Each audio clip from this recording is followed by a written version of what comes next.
All right. Well, let me introduce our guest today. So, Erin is a fellow game changer. And how long have you been with EXP, Erin? Just right at 2 years. Perfect. And she moved from Colorado all the way to South Carolina to have a better life. And if you watch her, so if you don't watch her social, do follow her. Erin, if you want to drop the link in the chat at some time. But she shares just all about life and peace and faith and investing and some real estate sprinkled in as well. So I'm excited. I've got to know Erin a little bit, probably more over the past year, which is super cool. So, Erin, I will let you take it away. We're excited to have you present today. So, thanks for coming. Oh my gosh, I'm so thankful to be here, and hopefully I can share some stuff with y'all that will be helpful in your investment journey. Um, so I'll just start off here. Can you all see the slideshow okay? Okay, good. Okay. So just so y'all know a little bit about me. So before I was at EXP, I was a former broker owner. Our brokerage had 75 agents. By year five, I hit almost 40 million in production, which was about 85 families served in our market. But the most important part is my family here. So I'm a mom of two, Liliana and Genevieve, and then my husband, Darren. He is actually the master of all things behind the scenes Airbnb, but I am the front runner and I am the deal finder. So if you need to get in the weeds like Airbnb management, you can join our school. He teaches all about that. So and why I wanted to share this with you guys too. So I got super, super, super sick. I thought I was going to lose my life. I got diagnosed with Lyme disease. And about 3.5 years ago, I was in Germany for massive treatment. And the reason that I tell you this is because we had a real estate portfolio, I have not worked for almost 4 years. And so I am just re-entering work, but it was super, super important that we had this other source of income. So if you're unable or your spouse is unable to work for some reason, then you have a portfolio that you can share. So I just brought that up. And I think it's important to know a little bit about me because now I'm kind of a whole different person than I used to be. And part of that is because while I was in this really, really sick moment, God found me. So I was not a believer. I'm a brand new believer. 2.5 years ago, I experienced miraculous healing. And I'm so thankful to be here today. So the path that he's kind of led me on is to teach financial freedom. So my husband and I still sell in Colorado. We sell a little bit in South Carolina, but I'm really excited to teach. And so I really want you guys to start thinking about one thing. If you had financial freedom, meaning your bills were covered by your investments, your downline at EXP is another wonderful way to grow passive income. But what would change in your life? What would be the one most positive impact on your family, your friends, your community if you had total freedom of time or money? So, what would that be for you? Because I think it's important.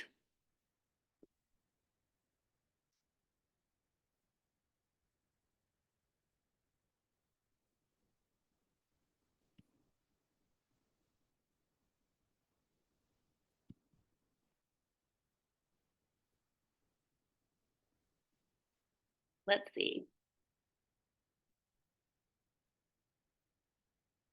Traveling, I love to travel. Yes, traveling, sharing knowledge, being present with your kids. You guys know if you've sold a lot of houses, it's really hard to be present with your family. I know this firsthand. I have been on all kinds of vacation with all kinds of deals going on in my head. So I love that traveling. I love to travel. So just think about that as we move forward here. Um, so how our journey started. So we started in 2019 investing in our first short-term rental. Now this is not exactly when we started investing in real estate. That's a longer story. But since we're talking about Airbnbs, this was our first one. And I really want to plant the seed since we're talking to other realtors here about using your real estate commission to buy rental properties. So we have probably, guys, at this point earned hundreds of thousands of dollars in additional commission when we've purchased properties, right? And especially now with the new NAR, it's kind of to our benefit because we can just, however your market works for compensation. And so we bought this house here in Drake, Colorado, and we bought it for $14,000 total. And so how we did that, it was $340,000. It was a little 2-bed, 1-bath. It's right on the Pooter Canyon rivers out front. We used a 10% down second home loan, and we negotiated 6% in commission plus closing cost. And so we put that all towards our down. So the other cool thing is if you use your commission towards your down payment, it like funnels it without income, right? Because it never actually comes to you. And so I would highly suggest, especially if you're cash poor, nobody ever gave my husband and I anything. We're all self-built. That you just really think about what is that house that's been on the market forever? And can I maybe we paid full price for this house. But can we pay full price, but pull the cash back out to let us start our investment journey? And so where we're at today, so fast forward in 2014, we owned 8 Airbnbs. And just a little bit on the money side, we grossed almost 500,000 in 2024. Our numbers are pretty consistently a 25% net profit. So that meant about $125,000 in net proceeds for us. And so now this past year, we sold 2 long-term rentals and bought 4 Airbnbs, but our one here in Cashiers, North Carolina, actually has 2 houses. So we rent them separately. So it's almost like getting 2 Airbnbs. And I won't get into this because it's a whole nother class, but we bought these on subject to owner carries and wraps. So we bought these for less than 10% down. And so if you really want to nerd out on real estate investing, I have a whole 3-part class on it because it can get pretty intense. But if you're interested, and I believe that we'll be completely financially free this year based on our projections and how these are starting to rent for us. So just so you guys kind of have an idea on numbers. And what I want to show you today, I know we only have about a half an hour, and I think I can fit all this in, but kind of how do you identify a market to shop in? How do you research permits and zoning, which is super important, even if we're representing investors? I'm on a soapbox to figure out how to teach realtors how to work with investors, because when we just purchased these last 4 Airbnbs, I must have talked to 100 agents and not almost anybody knows what's going on or how to get me the information that I need. And so I want to teach you guys that. I'll toss some financing options your way, and then kind of how Darren and I evaluate a property just to see if we even want to dig in deeper. Because to get our 4 guys, we at least evaluated 100 properties, because at this point we're looking for a certain net proceed because we're further along in our journey, but I'll share all of that with you.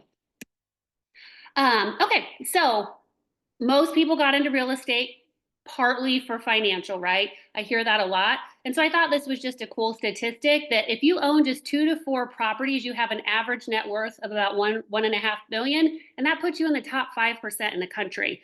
So I think that's really cool. And I've seen statistics on the amount of agents that own real estate as low as 8% and as high as 30% own at least a second property. So still, it's just such a small portion when you look at how many of us there are, right? And so I'm going to really encourage you guys to think about this.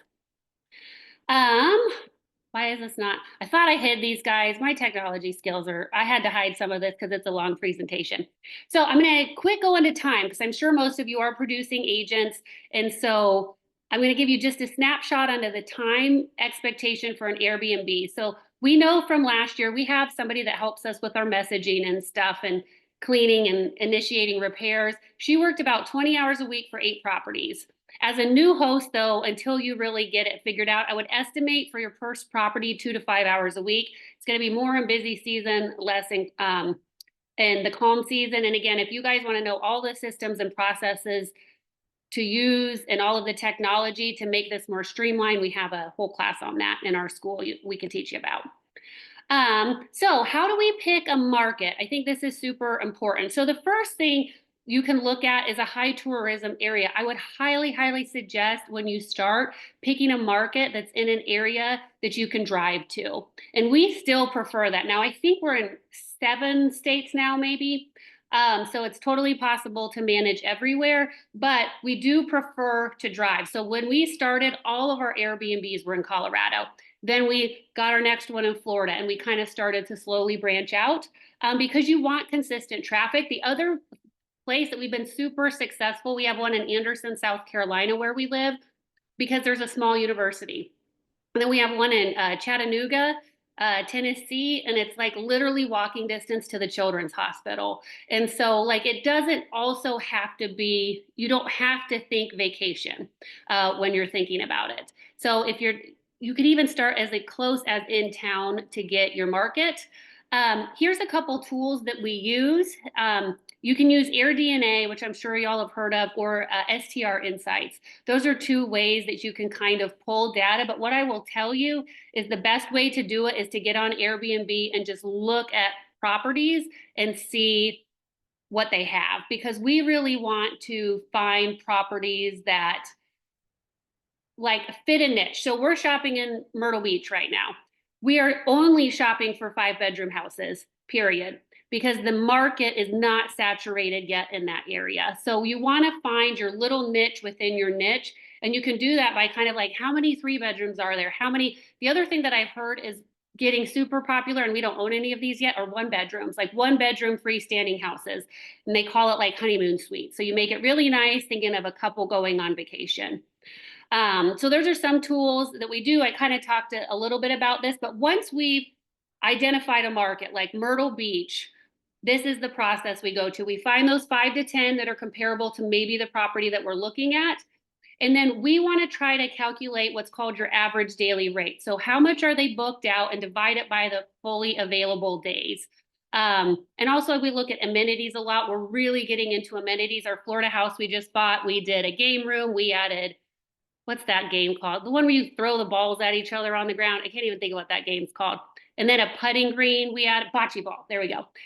So we added all that because we had a saltwater pool, but in Bradenton, we know from our research that you have to have a really killer backyard and game room if you want to double your income. So you're gonna also, we like to look at guest reviews to see what people are complaining about, or things that they wish that we had. We wish we could have been able to walk to the beach. We wish that it had a hot tub.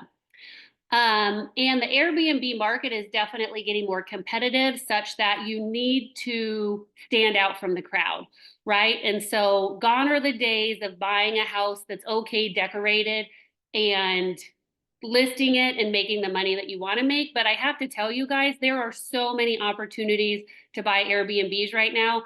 I don't know if I'm going to get this. If I do, I'll tell you guys. I'm in talks with a gal. I've been in talks with her for 60 days to try to subject to with 0% down for a house in Galveston, Texas. She bought it, she updated it, she ran out of money, she has a mortgage she can't pay, she can't afford to furnish the house, and it's literally just sitting there. And a lot of people entered, guys, in that 22 COVID market, and they don't know what they're doing and they're exiting. And I got another guy in Pigeon Forge that has $1 million house that they overpaid for, that I'm trying to see if I can get for 0% down. I don't know if I'll get them or not, but I'm trying. And I think that there's a lot of opportunities out there. So this is like, I would say, if you're going to enter, such a great time, because there's so many people that don't know what they're doing and are exiting. So here's where we're shopping. Everybody always wants to know that. So we are in Bradenton, Florida, but it has to be near the IMG Academy. We're looking at Myrtle Beach, the Smokies, and then we're pretty open to anything within 4 hours. And then our hometown, Anderson, South Carolina. On paper, our Chattanooga by the hospital and our Anderson have the highest return on investment. And they're just little houses, buy things. They're 2-bedroom, 1-bath houses, close to the university and close. We bought one for $250 and one for $210. So you don't have to buy these $1 million houses to be successful. And here's kind of where we did just purchase. So, and we're still shopping. I'm still shopping in Myrtle. I haven't found the right house yet. And we've got a house on the market that we're selling. So, and our priority, guys, is a view. So unless you're going Chattanooga or Anderson by the university, if you're buying a vacation property, that is our almost one non-negotiable, is we want a view. So like a Myrtle Beach, we're specifically looking on a canal so that we have a water view without being oceanfront. And guys, I will tell you, the numbers oceanfront, I have not found a market yet that they make sense. That just amount of money that it costs more to be front row, I don't think it makes sense unless you just love it, right? Because there's a huge lifestyle value here. We go to our Airbnbs all the time. And so there's always that to think about. So now I'm going to pop into any questions, I guess, before I move on to zoning, because it's super important. There's all kinds of different ways to look at zoning. No? Okay. I think it's kind of boring, but this is really important. When I owned my brokerage, one of my agent's brothers bought somewhere on my side of the country now with an agent, and he bought a house, 2 short-term rental that he could not short-term rental. So I don't want that to happen to any of you guys or any of your clients. So you're going to want to check the HOA, the city, and the county at the very least, okay, to make sure all three of those. Darren and I got taken to court on one of our first Airbnbs by our HOA because we didn't listen and shut down our HOA that was doing so well, and they took us to court. So just so you know, don't do that. And a lot of cities have bans or permit caps. So let's say Estes Park, Colorado, you can short-term rental there. It is over a 3-year waiting list to get a permit. So you really need to figure out each one is so different, and some don't. We have a lot of properties that have no requirement just because we're over here in the South here and it's very owner friendly, I guess, versus tenant friendly. So there's a lot of places where we can just, but they can always change that. So that's a risk. And sometimes you're going to have different like zoning within it, like unincorporated areas. So you might even want to check zoning because like our cabin in Drake, Colorado, our first one that we bought is in an open zoning. So it's allowed to be Airbnb, but our house next door isn't because it's not in that open zoning. So you really got to dig into it. Use ChatGPT, right? Everybody use that all the time to help you. And then also, if you're shopping in an area, there's almost always an Airbnb or VRBO Facebook group to join. Just read through it, see what people are having problems with. Like that's the one thing I don't know about this Bradenton one. I'm trying to figure out if there's an issue with licensing right before we actually contract on it because I'm talking to her later today. But you can always write in your contract that it's contingent upon confirmation that it can be, or that your license can be transferred, right? Because we buy with licenses as much as we buy where you don't have to have licenses. And never rely, love y'all, mean it, but like do not rely on a listing agent. They do not know. They really do not know. The listing agent on this house, because now they've relisted this house, I'm trying to get off market or outside of that listing agreement because we've been in communication. Before she relisted it, he doesn't even know what the short-term rental regulations are. So should he be selling that house? Probably not, right? And so we do always, you see in our pro tip, we will email the regulatory board and get in writing confirmation that ABC address can be renewed or is eligible for licensing before we move forward, just so we don't get caught with the licensing board say, oh, for some reason you can't have it. We have not had any problems with this yet. We talked about HOA condos can absolutely have restrictions. In Steamboat, where we own, there's some condos that are allowed to have them 100%. In the condo unit that we're in, only 12 licenses are allowed for the entire condo complex. So it can even vary by area in the area that you're in. So I'm just saying this to say, really do your research.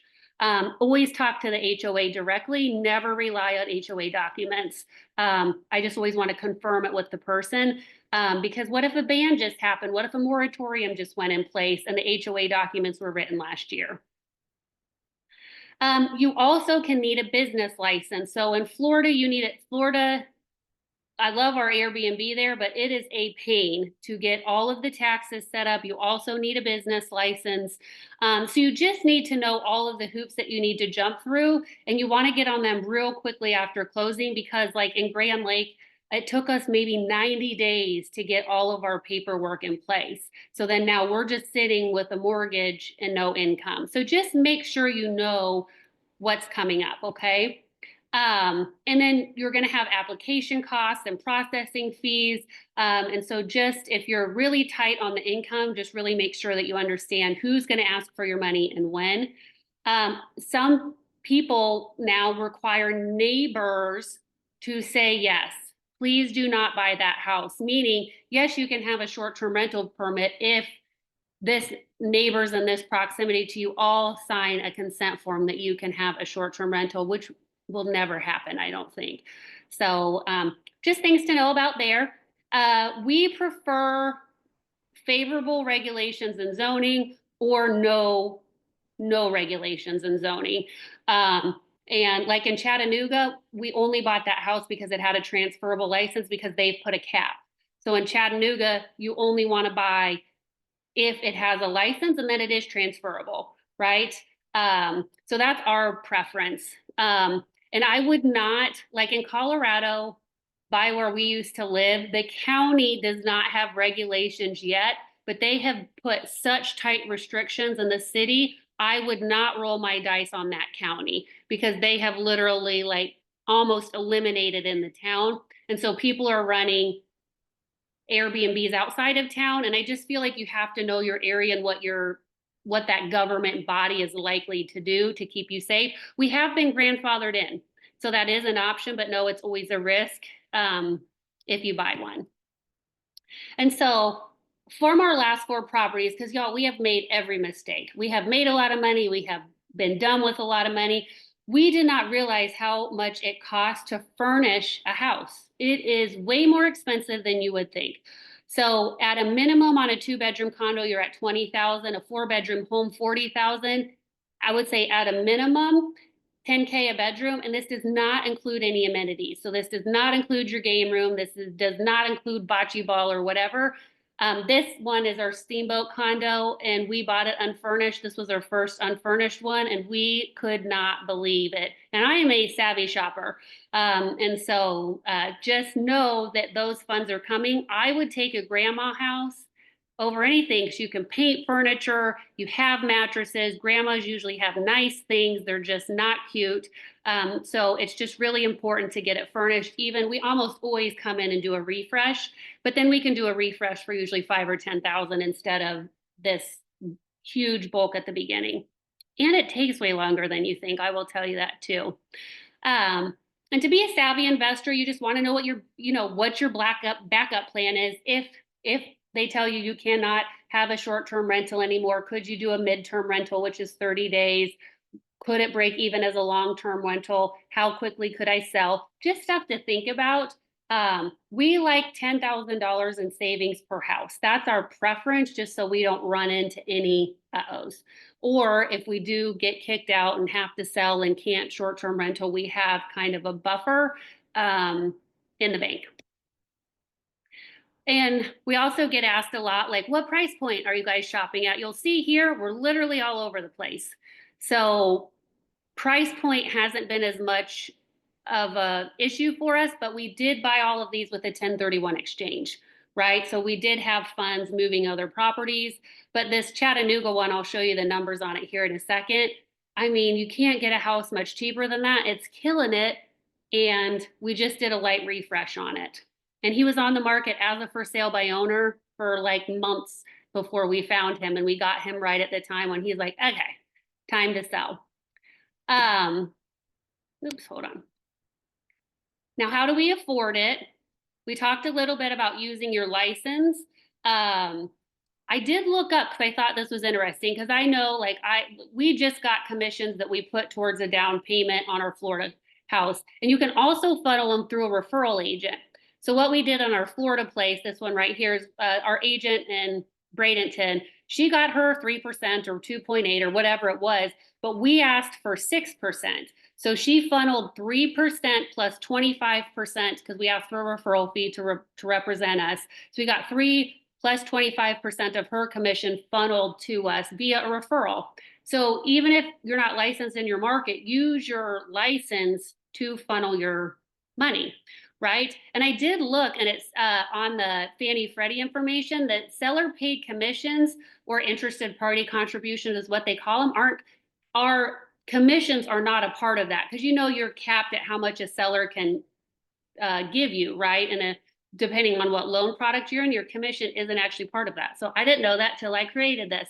So yay, that's pretty cool.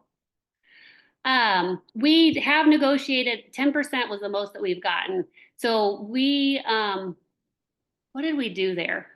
We needed to pull money out to fix up this house. And so we got 10% in commissions. So our goal is always finding cash, right? Because we're self-funded. So if I can get 20% and buy a whole house, I'll let you guys know. That would be pretty cool. And you can remember guys, you can look at the traditional financing, the Fannie Freddie. You're going to get the best rate at 20% down conventional. Creative financing is that, DS or that, not DSCR, sorry, the, owner carry subject to, if you don't even know what that is, I swear you can find them in this market. If you're low on money, you should watch the creative financing class. And then we can look at leverage-based funding. And so I don't know if you guys are familiar. You guys know the standard conventional loan stuff, so I'm not going to go through that with you. But the second home loan, you can rent a second home and use the 10% down product, but there are rules that you need to follow. Like you can't rent it full time. You cannot have a property manager. So Darren and I self-manage all of these. We now have Adina. She does do all of our messaging and stuff, but it's here. You can use it. Just talk to your lender and make sure that it's okay. You're required to use it some, but then it gets you into a lower down payment too, or a lower, down payment. Here's just more information. If you guys want this PowerPoint, I'm happy to send it on the regulations on when you can use that lower down payment loan. I'm sure you've heard of house hacking, but if you haven't, it's just buying something and renting part of it. And Airbnb is a great way to start there. So if you had a basement that you could rent out, or if you bought a duplex and you could rent out the other half, if you're in a town that allows you to do Airbnbs, I think that would be the perfect way to start. A lot of people pay their mortgages doing this. So just kind of to get your brains thinking, I guess. And then I always like to, Darren and I, before we got to the point of buying our first short-term rental, we would buy houses, fix them up, leave them as rentals. So we did that multiple times. And one of those ones was one of the houses we lived in 10 years ago that we just sold and was part of buying these 4 Airbnbs. So just remember you can do that if you're willing to move a bunch. And I'll tell you guys, Darren and I have moved 19 times together and we've been together 20 years. So we have moved a lot. So we are practicing what we preach because we just didn't have any money. And so if you don't have money, you can work your way into rental properties. Have you guys heard of DSCR funding? Does anybody know about that? Janie, you do too, Eric? Okay. The quick overview, right? A lot of you guys may not look great on paper. DSCR lets you buy loans based on the property, not based on your financial situation. So, or if you have, like Darren and I have more than 10 properties now, you can only have 10 conventional loan products, right? So we have been buying these. I also have, this is not about Airbnbs, but I found a really great guy, 2 guys actually. So one will fund your flip and the other guy will refinance you out of your flip so you can keep a rental property as long as it's 75% loan to value. So we just contracted on our 3rd flip and we're going to try to do this first one and keep it as a rental. And it would be 100% like that infinite return if you've heard of that, right? So we're under contract at 107.5. It needs a lot of love. So I think it probably needs $40,000 or $50,000 put into it. It should be worth 225 on the back end. So we should be able to refinance our whole 150, 160 out, and then we get a rental property for free. So I'll let you know how that works. We have not done that yet, but DSCR, we have a lot of these. I think they're great. You just need to find a good lender. I'm happy to share ours if he lends in your area. And then a HELOC. So we just pulled a $375,000 HELOC on our primary property so we can start flipping with it, but you could also pull it to buy your first investment property. So just think about that. And then you can, I mean, if you have a business loan or some other way that you can pull private money, I always try to get creative. So just think about that too. If you're, can't make the 20% down conventional work. On DSCR, they do generally want 20 to 25% down and their interest rates are a little bit higher. But hey, if you can get money, it works. So you figured out your your market, you've got your license, you've got your financing, just a couple other things to consider here. Consider unique properties that stand out. I like a view. We have not done any of these cool like tree houses or geodesic domes. I think they're super cool and they rent really, really well. So if you see something really cool, think about it. I mean, you got to figure out lending, but again, you may have people who are willing to owner carry for you, right? Because if they bought these weird things, somehow they probably had cash. So maybe they'll owner carry you if they don't want to manage them anymore. I would love a really cool one. Themed rooms and decor is getting really, really important. We just did our first wall murals in our Florida house. And so they turned out really great. You just buy this wallpaper. It was really hard finding someone to wallpaper because nobody knows how to wallpaper anymore. But we did those. So I think decor is getting much more important. And then what does the amenities not have? So this bottom is how we bought our Florida house. So now in this gravel, we've got a bocce ball. We turned this area in the back into a putting green. We put really bright colored chairs and umbrellas and just made it look really, really fun. So just think about, we never buy the good Airbnb, and that's our personal choice. We want to buy something that we can build equity and improve. Um, that's our choice. You can always buy something more move-in ready. Sorry, that's a bunch of stuff I don't think I have time for today. So the one way, so that was looking at just some other ways to run numbers, but cash flow is what Darren and I are shopping for now. So for a while, especially in Colorado, because the prices are so high, it was really hard to cash flow on anything, right? Especially long-term rentals. But our goal now is we want to cash flow at a minimum $1,000 a month per property. So we are actively selling anything that does not meet that requirement, but you have to do all kinds of work to find that on the back end. Like I said, we probably analyzed over 100 houses to buy our four. And so just remember, your cash flow is your total revenue minus your total expenses. And your revenue is more on a short-term rental, but so are your expenses. So your revenue is obviously your nightly rate. But when people say this property is making $100,000, they are also calculating in cleaning fees, which is pass-through money. So you really need to understand cleaning fees are usually about 20%. So your 100,000 is really like 80,000. And so you just need to understand that property, what the actual numbers are. And then other fees, if you charge for pets or whatever, or upsells, right? Some people pay for early check-in or late checkout. All of that's income. But then over here on the right, you've got your standard mortgage, but you also have your utilities, your cleaning, your property management if you're doing that, supplies, software and automation. So you just have more costs than the average Airbnb. But all of that still works, and we're at least positive $1,000 a month, if not more, on everything that we own now. And I love this, and you guys probably know this math, and this was for my other class, but I still think it's cool. So like if you bought a home for 300,000 and let's say a conservative 4% annual appreciation, in 10 years your house would be worth 444,000. So you've made 144 in appreciation. That same loan, let's say you did a down payment of 20% and you paid it off. Well, in 10 years, you'd pay off $32,000. And then if you cash flow $1,000 a month over 10 years, you cash flow 120. So your 10-year wealth build on that one house is $300,000. So if you say, oh my gosh, what if I had 10 rentals? Well, then you have in 10 years, you have a $3 million build, right? And so I just think that I'm dorky on math. I just think it's cool to look at it like that. So, but you got to start somewhere. You got to start with one. Oh, I did want to show you this one. Sorry.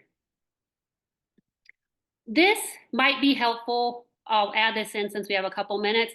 So there are a couple Facebook groups that we're a part of. This is actually where we bought our Chattanooga house at. How we kind of look at numbers that people are putting out there just to say like, hey, do we want to dig into this? Is we do what we call a gross income to purchase price ratio. This is just kind of what we do. I don't think this is out there in the universe that much. But we take their income and we divide it by, we want 15 to 20% of the gross income into the purchase price. So the math there is if we have 100,000 in gross income, at 15%, we'd be looking at houses 666,000. At 20%, we'd be looking at houses at 500,000. So our target range is a house between, let's say, 500 and 700,000 for a gross income of $100,000. So just if you guys are like scrolling through or looking at stuff just to get something kind of catching your attention, that's how we start most of our searches. Now, a lot of times we end up buying something that has a lot of upside potential, and I'll kind of show you that here. So I don't know if that's helpful, but that's how we like to look. So here's our Tennessee house. So I'm going to show you kind of numbers on two of the last houses that we bought. So the income in 2024 was 56,500. We got it for 252. We had his operating expenses or OPEX. So we had all of that itemized in a spreadsheet. 1,350 a month, so 16,200 a year. And then here's our new mortgage. It's 1735 times 12 is 20,820. So the cash flow is $19,480 a year or 1623 a month. We just bought this on the open market, right? That is wonderful. And that's if we don't make any more money this year, right? We went in and made the decor cuter and did some stuff. So, right, like I would buy 100 of these houses. And this is about the numbers on our one in Anderson too, except it was a little cheaper. Our mortgage is a little bit cheaper and it makes like high 40s in income. So, right, you're like, you just bought that. And this is with the rates where they are today. Our mortgage is very recent. It was a DSCR loan, so it's actually a higher rate than regular. And then I'll tell you one that we didn't buy good and why we did it, or didn't buy with good numbers in place. So this is our Bradenton, Florida house. This was before we made it cuter and have all the murals, but we bought it with only $50,000 of income. We bought it for $570,000. This was the one that we funneled the 6% through this realtor back to us because we did need decor update. So I don't know if I think we got $18,000 or $19,000 to help us fix it up, which is a nice number. Here's our new mortgage. It's expensive because the insurance there, I think Janie's in Florida, right? The insurance is just expensive. So 4,320. So the mortgage is 51,000 a year. So we're negative $19,000 going into this, okay, from the operating expenses and the mortgage. But what we know about that now is that being close to IMG within a 10 or 15-minute drive, which is some high level sports thing for high school kids. And it's year round and they have camps and kids live there full time. So parents come to visit. So what we did is we converted the garage to a game room. We did that putting green, bocce ball. We're pricing out pickleball right now on the side of it. And the projected income then should be closer to $100,000 because people are coming here with their kids. And so they're looking for this kind of cool, fun place to hang out after their kids go do these intense sports days. So we're either going to be negative 18,000 or hopefully positive 31,000, right? Or almost $3,000 a month. So we're off to a really good start. We've had a $7,000 month. We've had an $8,000 month so far. So far it's going pretty good. So let's see. I've got a couple of these are from my other class. This is our school. So I do teach at the beginning because God has become really important to me. I do teach about like how investing attaches to the Bible, but anybody and everybody is welcome in our school. But I just want people to know that. So if you want to join our school and this was helpful and we can teach you more, we would love that. And then also because we think the co-sponsor thing is super cool and we're actively building a couple of the things that we're into, if you're like, hey, Erin would be a great co-sponsor, or we should connect. Her purpose, we're actually in the process of building a faith-based female broker agnostic group, but with the goal, hopefully, that people will want to be attracted and come with us at EXP. Our Financial Freedom with Jesus is our teaching tool for financial freedom. And then we are flipping, we do still sell. So that's our Glenn's Dens is what we do all of our business through. So just a couple minutes if anybody has any questions. I know that was a lot, but it fit. So yay. No, great job. There was a question. Carol asked, how do you make it work in states where real estate is so expensive? Kind of, I suppose, like your Florida last example here. She asked that earlier, but anything to kind of add to that or? Well, where are you shopping? Where is she at? Carol, you can unmute if you'd like. Hi, sorry about that. I'm in Boston, and the Boston proper has like a lot of hospitals and universities and everything, but the numbers don't make sense, and there's a lot of restrictions with Airbnbs as well. Okay, so then what I would do is I would like, is there something drivable within 4 hours that you could find that is a market that you could enter? That's where I would start. Cause I lived in, I mean, not as expensive in Boston, but where I lived in Colorado, you know, the average price was almost 600. And so you have a hard time making the math make sense. Or you can also pick a place you love to vacation. As a spot too, and you know, figure out your lifestyle component of it is where I would start. Yeah. Looking and start just joining groups in your area. I bet within 4 hours there's something awesome. Yeah. Thank you. I appreciate that. That you have a lot of great energy. Thank you. Okay. I love it. It makes me excited. Anybody else? Okay. Well, thank you for this opportunity, Stacy. And if I can help at all with anybody on this call, just give me a holler. I'd be happy to help.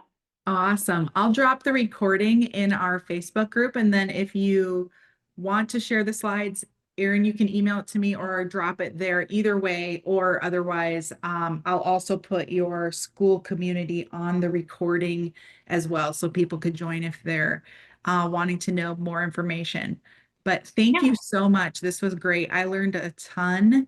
And so I really appreciate it. Oh my gosh, absolutely. Well, good to see you. You too. All right. Thanks, All everybody. right. Bye, guys. Happy 4th. Bye. Bye.